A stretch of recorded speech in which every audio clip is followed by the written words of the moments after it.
Hi, I'm Nicole Tate. Thank you so much for joining Politics for Parents today. I'm really excited about today's discussion for so many reasons, because I think one of the problems we're seeing with our society, especially in recent incidents of violence, is a level of isolation and disconnectedness that is creating this really polarized environment and kind of stoking the flames of animosity in so many camps. So today we're talking with David J., who is releasing a new book called Relationality, where he really dives into how to intentionally pursue relationships and create community. And I think you'll find that this matters to parents in so many ways.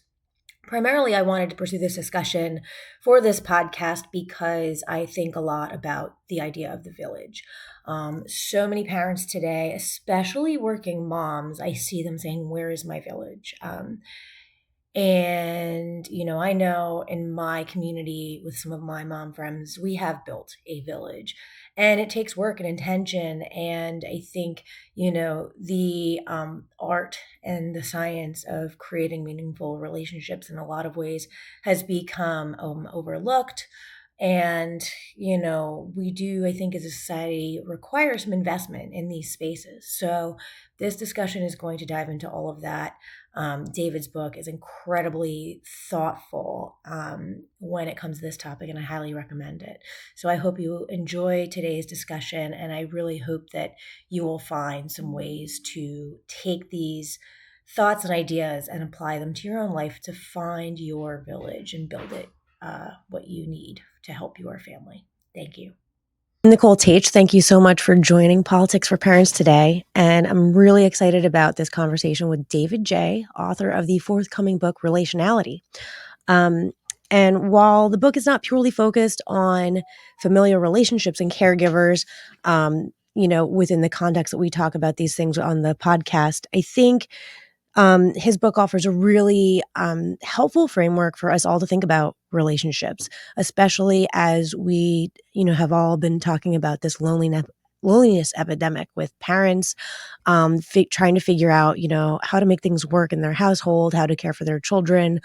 I've mentioned before on this podcast, the village it takes to raise a child, and a lot of people wondering, well, where is the village? It's deserted me. So I think this is a really great topic to talk about how we can form, I think, constructive and meaningful relationships and how those relationships can help us create really strong foundations for families. And David, in our discussions already, I know you've artfully done this. So I think you have such a great perspective to offer our audience. Before we get into it, I'm just going to, give everyone a little bit on your bio because I think it's really great to know the work you've done and the expertise you kind of bring to this topic. David J. is the author of the upcoming book, Relationality, a framework for shaping our world through connection, from North Atlantic Books. David believes that humanity needs thriving social movements to address our more pressing challenges as he works to understand and dismantle barriers to those movements receiving funding. As an experienced organizer, David knows that relationships are at the heart of how movements build power. Those relationships are powerful because they evolve in unpredictable ways, and that unpredictability often makes them difficult to fund.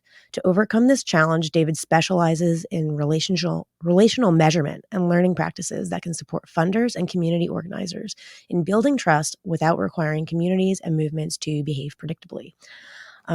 So I think that sets a nice little backdrop for who you are and what we're going to talk about today.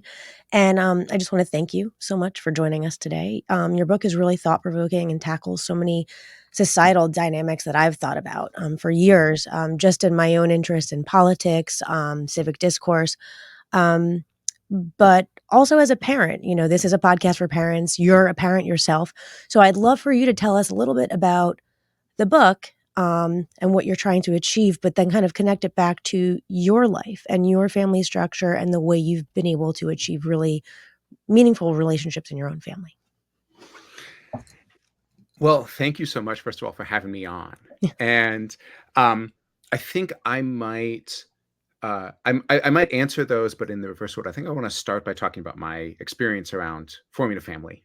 Perfect. Um, and so I can't remember if you mentioned this in my bio. I identify as asexual. Back when I was 18, my introduction to movement work in many ways was starting this website for people like me. I was this like kid. I felt like I was afraid I was the only asexual person in the world. And I just wanted to talk to someone else like me, someone who shared my experience. And that led to me creating this website that became one of the central gathering points for ace people like me in the world. That turned me into movement work, organizing work. That's one of the themes that I want to talk about today. But it also put me on this journey towards having a family. I'm the oldest sibling. I'm one of the oldest cousins in my extended family, and I knew I wanted kids, but I also wasn't going to form traditional romantic or sexual relationships to have those kids in. And so the path to having kids was really mysterious to me. And what I got really good at was sort of forming intentional relationships with my friends, taking what would normally be a friendship and sitting down and saying, hey, this relationship has really come to play an important role in both of our lives. And let's take the time to acknowledge that role a little bit more than friends normally do, to get just a little bit more grateful, a little bit more intentional about how we spend time together. And I found that when I did that with these people, what I would call my aromantic relationships, what I think many people would call their best friends, the relationships sort of became able to be committed in a way that they otherwise couldn't be. And so when I thought about having kids, I started thinking about how do I build really deep, committed relationships with my friends so that when they have kids, I can be playing a deep and committed role in their kids' lives. And that happened most powerfully with uh, my current co-parents, this couple named Avery and Zeke. They're married. I would say I'm in a committed aromantic partnership with both of them. And I spent a while just talking to them, talking to a lot of people in my life about how I knew I wanted kids. I didn't know how it was going to happen, but I thought it was going to happen through some of these committed conversations with friends. And uh, they, 2 years before they were planning to get pregnant, sat me down and said, look, we want to have kids. We want you to be involved. We don't know what that's going to look like, but we want your help figuring that out. And so 2 years later, we had decided, we'd sort of come to an agreement that I was going to be as close to an equal co-parent as we could manage. I moved in with them. I attended birthing classes. When the baby was born, we sort of divided up as best we could, given that Avery was breastfeeding, like the work of caring for a newborn. In California, I was able to legally adopt as a third parent. Now the three of us own our house together. We, as close to as we can, equally share the work of raising kids, raising our two children. We have a 6-year-old and a 7-month-old, and um, uh, and that has been really spacious and really phenomenal. And then the thing that it's turned me on to, that I think is part of what I'm so excited to speak about in this podcast today, is that because that three-parent model has been so fantastic and spacious for us, a bunch of other people have started coming to us. A bunch of other people have started coming to us and saying, look, we are isolated as parents. We're having our first kid. We're afraid we're going to be isolated as parents. I think we have a very deeply ahistorical culture of parental isolation. Mhm. And that work of how do you have an intentional conversation with your friend to be part of a community of care. Maybe they're being a full co-parent, maybe they're showing up once a week, maybe they're showing up once a month, but how do you build that network of intention? That's a thing that I think we are unsupported in doing in the Right. world today in a way that many other communities around the world, many other communities sort of in this country who don't have the sort of particular race and class backgrounds that I have, Mhm. and many other communities throughout history have had a lot more support for people who are doing that kind of community of care work around kids and around families. And so um, something I'm really interested in that I think we haven't gotten too much to my book, but that relates to this question of how do we create the conditions for relationship in the world? How do we Yep. support people who are creating conditions for relationship in the world? Is how do we create the conditions to invite parents out of a place of isolation um, by helping them build intentional communities of care? Yeah, I mean, so much of what you said is, just sounds absolutely wonderful. First of all, having a third parent. I think any mom in America could say, "Yes, if I could have 10 extra people helping me out, that would be amazing." So from a practical standpoint, it sounds great, but also, um, on an emotional level, I think, it is just profound to think about relationships in this way. I mean, I can only imagine what it must have felt like for you when, your co-parent sat you down and broached the subject. That must have been the best day of your life. It was, I mean, up there with the actual, like, the birth of my kids. Yeah, Um, but it was just such a intense moment of relief, having held this uncertainty for my whole, like, knowing I wanted this thing, knowing I wanted this depth of commitment and this opportunity to be a parent, right? Like, I think one thing that I believe and that I touch on a little in my book is that I believe that a relationship exists where we change one another. yes. That, like, the to be in relationship is to both change and be changed, Mhm. and that's very inspired for me by Octavia Butler. And there's something about the way that being a parent would change me that I knew I wanted, right? Yeah, Whenever I was around kids, I was like, oh, I feel myself pulled down to their level, pulled down to their, like, curiosity, their exploration of the world, right? And I want to have that be this part of my life yeah, that I can come back to.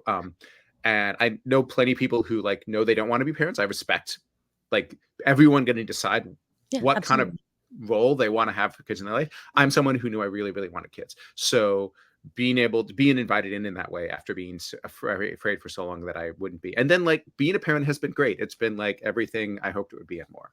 Yeah.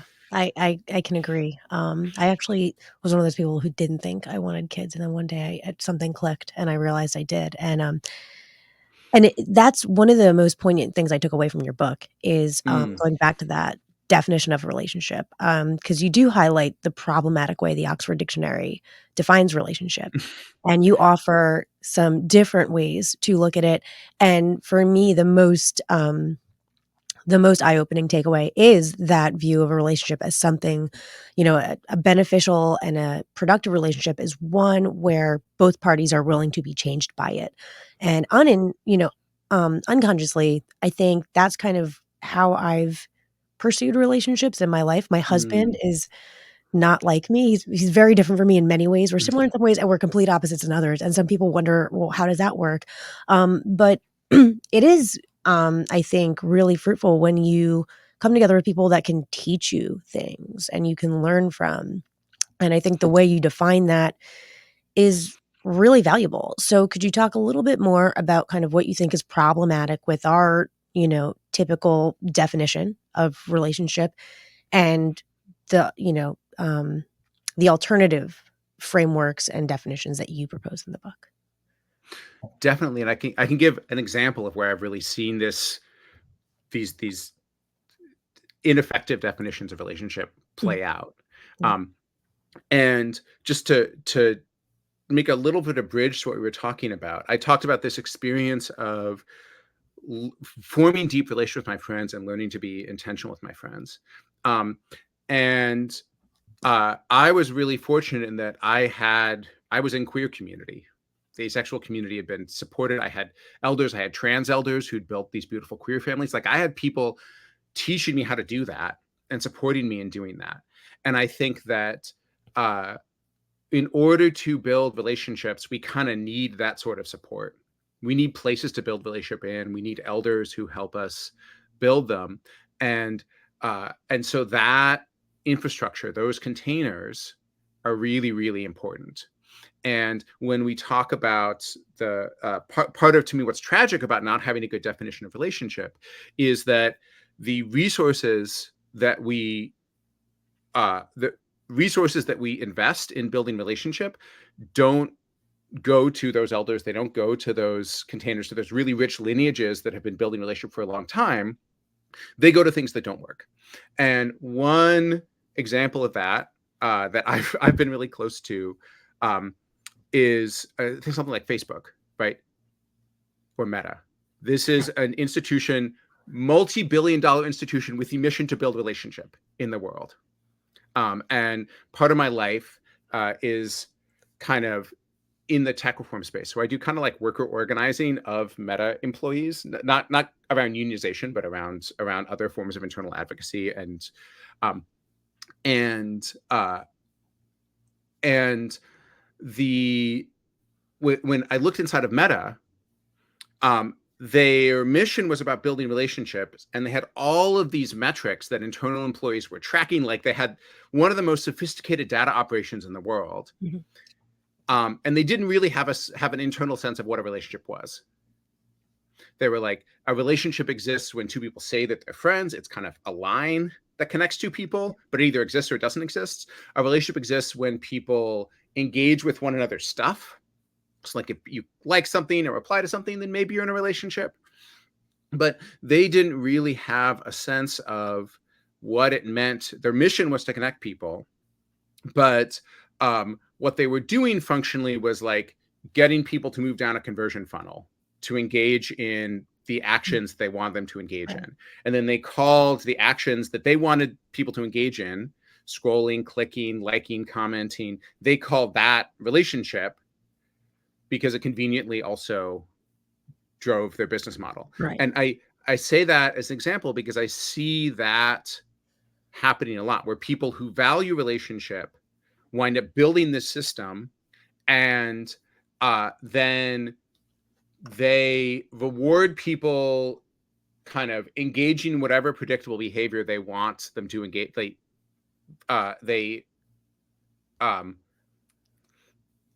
It almost seems like they've so made it yeah, more commonplace for relationships to be transactional and for that to be yeah, acceptable. exactly.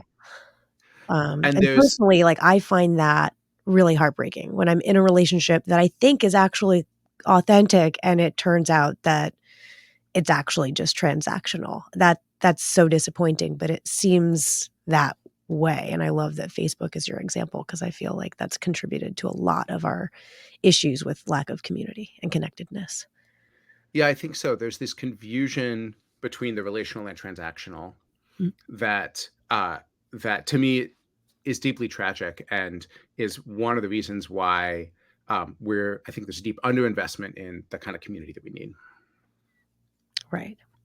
Um, and, I'd love to talk a little bit more about communities of care, and Mm, how your framework and how your book kind of talks about how we can go about forming communities of care. So first of all, what are they? Where do we see them? I know you give some examples of where we see them now. Growing up, I didn't have a very large family, and mm, I've always loved the phrase, family are, friends are something about friends are the family that you choose. mm. And, you give some really great examples of that. So I think it'd be great to talk a little bit about, what can we look to now where there are these communities of care so that we can perhaps try to think about how we can kind of emulate them in our own lives. I I personally draw from kind of a lineage of queer family. Mm, I was around all of these folks who had sort of built chosen families because that was their only option. But because of that, they'd learned how to have these conversations, learned how to be intentional, learn how to engage and care for one another um, uh, in ways that were really beautiful, and I think had a lot more possibility than some of the more like um, I'm sorry, um, but than some of the more like monogamous models around me. But I think mm, that the piece of that I that's felt really powerful to me is thinking about lineage.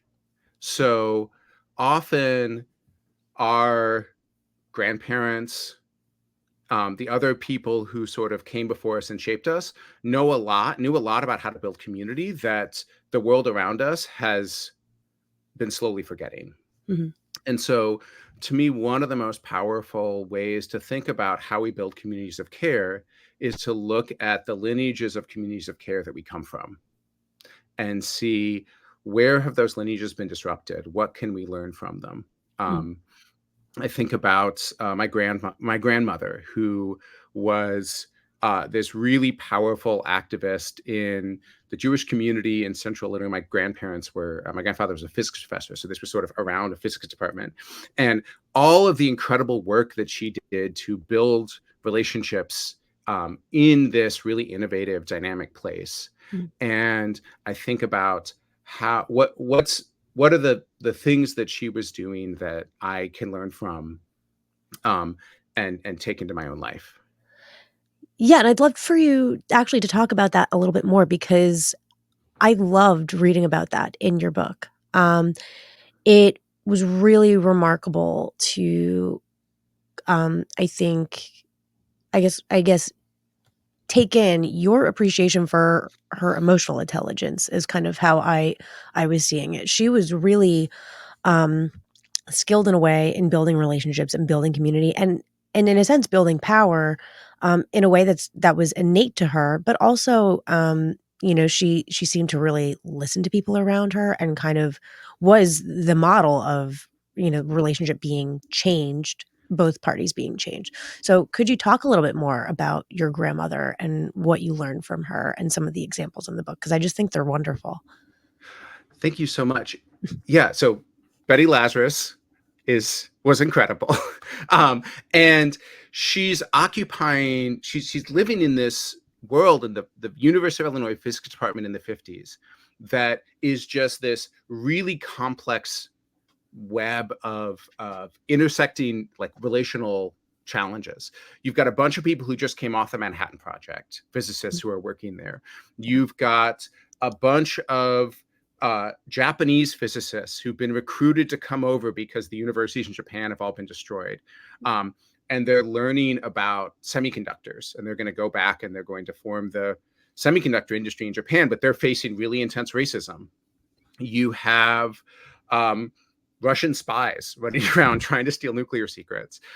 You have a lot of questions and controversy about the existence of nuclear weapons, and physicists who are involved in their creation are holding on to it. So there's a lot of kind of tension to navigate. And I remember when she passed away, we saw these plans of her dinner parties where she would sketch out a menu and then she would sketch out the table and she would put the names of each person at the table, and then next to them she would put the conversation that she wanted to seed with those people. And so she had this really beautiful way of thinking about how do you create exactly the right container to sort of ease through all of these tensions, to like find ways to help to navigate around this racism, to find ways to navigate around the real like grief and moral injury that folks were dealing with coming out of the Manhattan Project. And the many other things that were playing out in the department. And I remember looking at those and thinking about, I have a physics background in part because I'm inspired by my grandfather, comparing them to like a Feynman diagram, comparing them to the kind of really complex diagram a physicist might create, and thinking there's something about understanding how to create this really precise container for a relationship that's as sophisticated, as powerful as the physics that my grandfather was doing. Yeah. Um, but but we don't recognize in the same way. We don't sort of have a language for that brilliance of creating the conditions for a relationship, even though it's a thing that we all do all the time, even though it's a thing that's really, really needed in our world. And to your point, as a thinking about politics for parents, right? It's needed both because creating those sorts of spaces is how we create communities of care, and because those spaces, especially when they're places of mutual care, are where political power comes from. Right. Exactly. Um, and I guess, so we've talked a little bit about how you view relationships and the value of really like appreciating the importance of a relationship, and I think the dynamic aspect to relationships. Um, your book also advocates for investing in relationships, investing in structures or these containers to allow relationships to grow.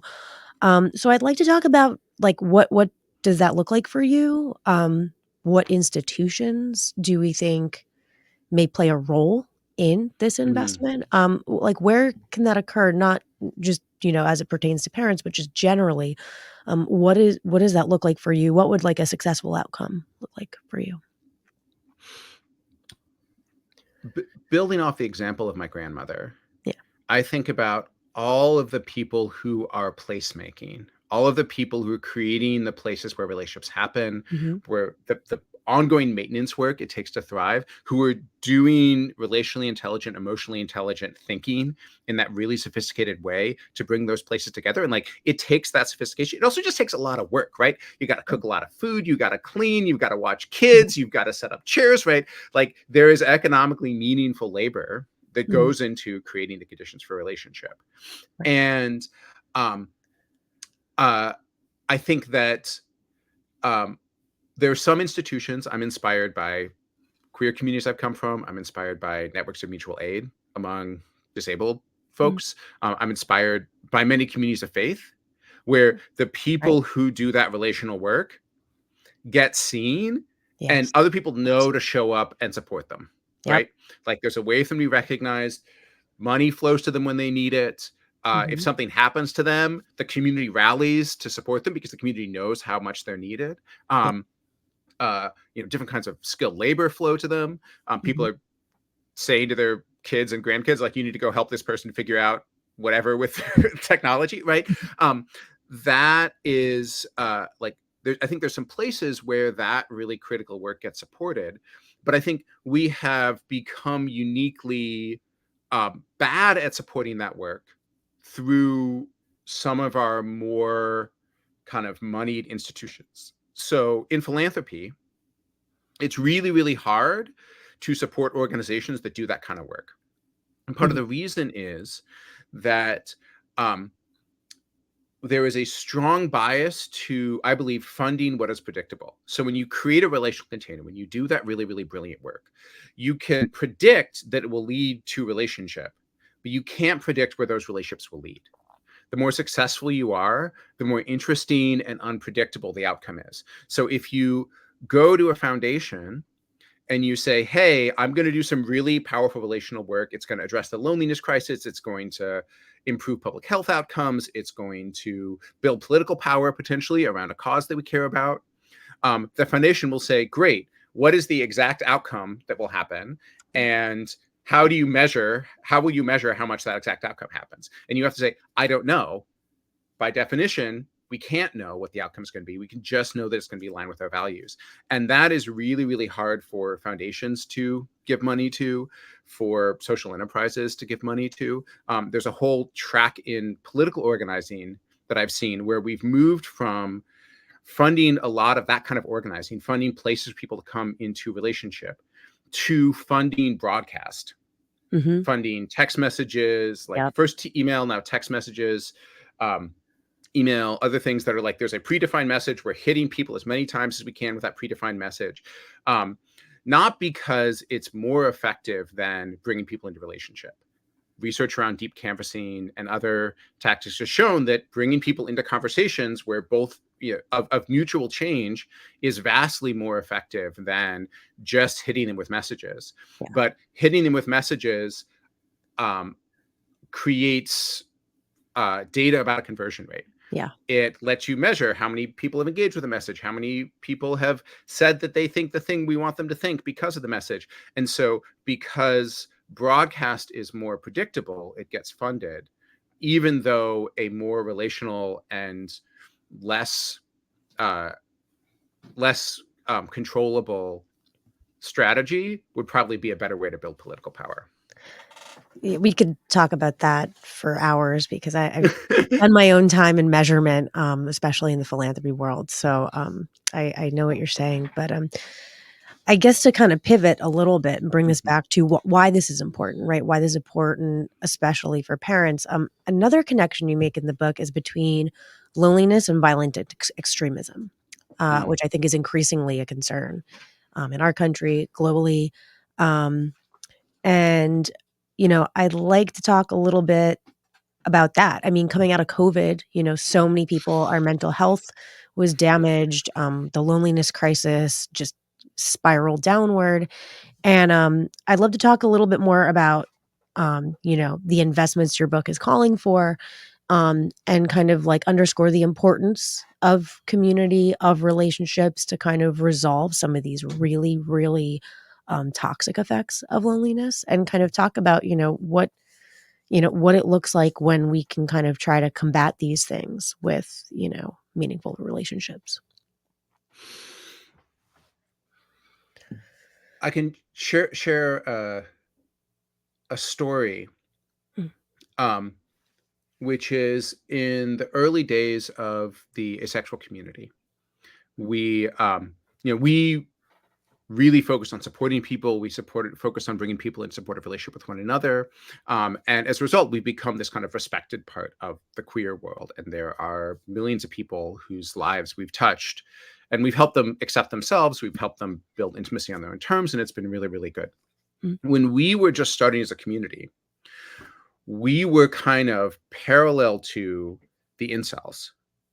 And in the early days, very early days, the incel community was like a supportive space for people who didn't have access to intimacy and wanted it. And the vision was they were going to create this place where people could learn to accept wherever they were on a journey and then support one another in forming healthy relationships.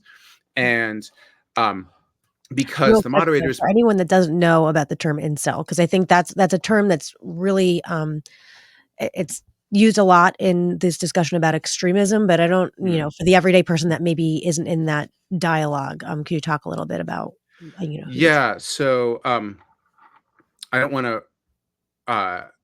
Incel, which was originally short for involuntary celibate, Mhm. is a community that, after the thing I'm talking about, quickly became very, very toxic, Yeah. extremely misogynist. Mhm. Yeah. And instead of being a place that supported people in forming intimacy on their own terms, it became a place where people sort of harbored and amplified a deeply toxic resentment Right. that was targeted mostly at women, Mhm. and then became targeted at a bunch of people. Yeah. That community, members of that community began to engage in violent attacks and violent extremism, and it's now categorized as a terrorist organization. It's sort of the short version of what it is today. Yeah. And um, I mentioned that not because I want to draw any more parallel between these two communities. They're very, very extremely different now, but because that, like, when people are lonely, there's kind of these different paths. They can be invited into connection, they can be supported in forming deep relationships with one another, or they can be invited into resentment, Right. where they're told that like they're entitled to things that they're not getting, and they need to reject the people around them and sort of taking increasingly extreme actions to get the things that they're entitled to that they're not getting. Right.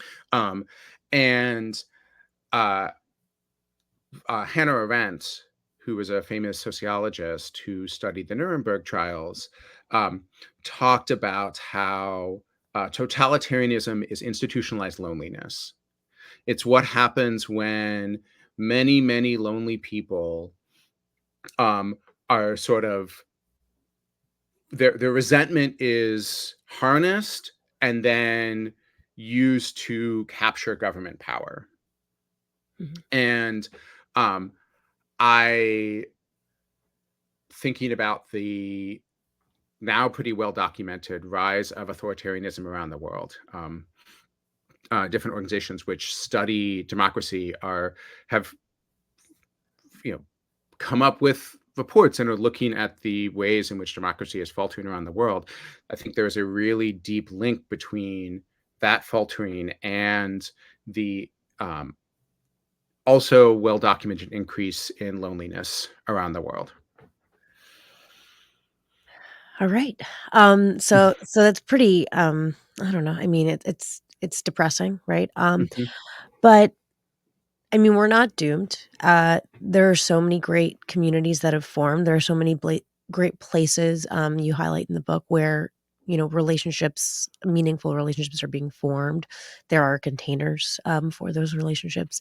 But it seems like we need more. Yeah. And we need to be intentional ourselves. And I think, your book demystifies it and gives everyone, I think, a framework to think about, okay, well, how can I create more meaningful relationships? And also, I think just being more inclusive. I think that comes hand in hand with community. And I think that also is incredibly important to our civic discourse in this country. Um, so I kind of like know what my takeaways are from the book, but I'd love to hear from you. I mean, for folks that are just sitting here thinking, wow, this is all really nice. Like, what can I do? How do I like, where do I even start? So, if I can try to weave together a few threads that we've had in this conversation, right? Yeah. There is a deep need for communities of care. We need them as parents. We Mm, need them around elders. We need them around folks in our community who are suffering for a wide range of reasons. And when we build those communities of care, I believe they always also become sites of power, sites of creative power, and potentially sites of political power, um, and sites of resistance to authoritarianism and totalitarianism. Um, and uh, the work, in order to create those communities of care, we need people at a local level who are bringing people together. So I think there's an extent to which we can become those people. There's also an extent which we can look, but not all of us are like extroverts, or I right. don't think you need to be an extrovert, but like not all of us are in a position to be someone who's bringing people together. But I think we can look around and see who are those people around us who are bringing people together, and how do we resource them? Okay. How do we show up? How do we recognize what they're doing? How do we appreciate? How do we see if there's just little ways that we can support, Mm, and recognize how critical that work is? And one place where we could do that, and this is, I think, what I talk about a lot more in my book than we've talked about in this conversation, is how do we do that from within the institutions that we're part of? okay. Because um, whether it's philanthropy, or you're in a corporate job, or you're in a political campaign, or you're in a school, chances are you're in an institution where that work of bringing people together is both really necessary and really invisible. Right.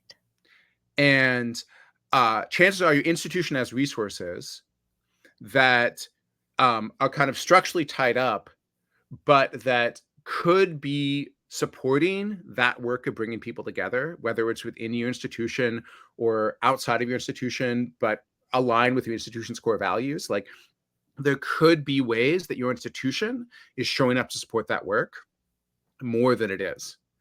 And when I think about what I really want to see with when I think about the scale of this loneliness crisis, the scale of this crisis in democracy, I want to see our institutions relearn how to recognize and resource that work of building relationship. And I think a lot about how do we support people inside of those institutions who are going to advocate for that, who are going to practice them for themselves, that work of showing up, Mm, and then learn how to make the case that this is something their institution should be investing in. right.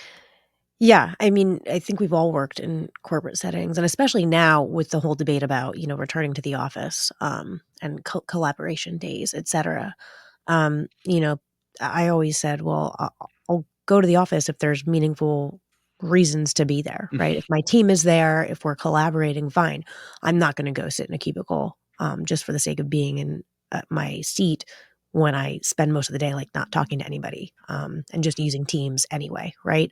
Um, so I think, I mean, on the one hand, it's great that you have the flexibility and the efficiency, but again, I think it goes back to the point of measurement, right? Like when you have, some type of, a lunch together or some type of an outing, um, it's hard for a corporation to really measure, well, was that successful? Was that worth everyone's time? And and in some cases, maybe it's not welcome to form, better relationships among the employees. Maybe there's a disincentive from, management for that to happen. So, it was really, you know, kind of exciting for me to kind of read within your words, how to really think about that.